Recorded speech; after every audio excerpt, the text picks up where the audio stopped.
You might have been told that you can't get your belly button pierced because there's not enough of a ridge. It's not the right anatomy. But I'm here to tell you, there's still a chance.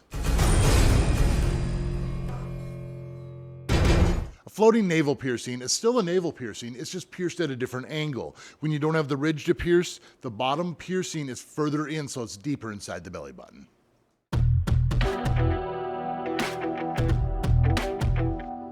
Like I was just saying, it's placed deeper inside the belly button, so a lot of times you're not going to see that inside bead. So if you're using a traditional gem curve like one of these, you're not going to see that bottom bead. So what you're going to want to use is something where it has a flat disc, just like one of these right here, and it's threadless. Now the reason you want this to be threadless is you're going to have all these different gem cluster tops. Now as you go through these, normally when you have a threaded top on there, it's not going to stay pointed the right direction, but with a threadless top, you're going to be able to put it in the right direction and it's always going to look fantastic. You're not going to see the bottom bead, but it's the top bead that counts here.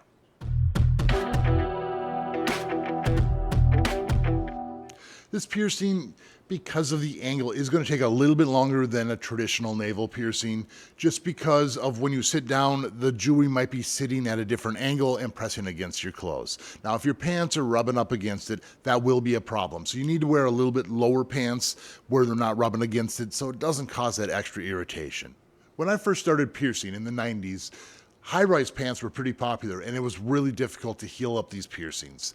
Now, once the low-rise pants came in, a magical thing happened and all the belly button piercings started healing up. That's because they're not being irritated. So this means if your pants are rubbing up against it, get lower-rise pants, maybe unbutton the top one and just tuck it in, find a way to protect that belly button. But that's probably the biggest and most common problem people have with this piercing.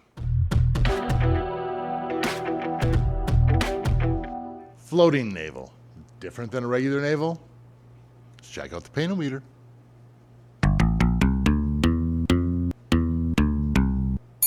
Not really. Still pretty simple. I guess the big things here is the painful things is catching towels and clothes on it. Otherwise, the piercing, pretty easy.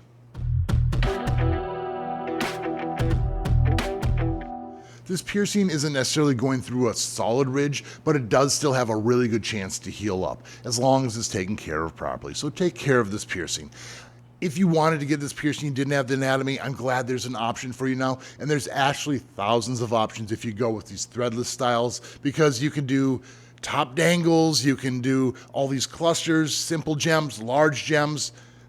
The options are endless now. So this is an amazing piercing. I hope this picks up. And for the people who have been denied, talk to your piercer. Maybe you are a good candidate for this piercing.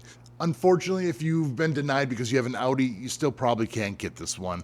But for all you others, talk with your piercer. Now, if you're new here, make sure to subscribe. And if you've ever had your floating navel done before, let us know in the comments below. We'd love to hear how your experience was. Make sure to give me a like, subscribe, and of course, keep putting holes in your body. See y'all in the next video.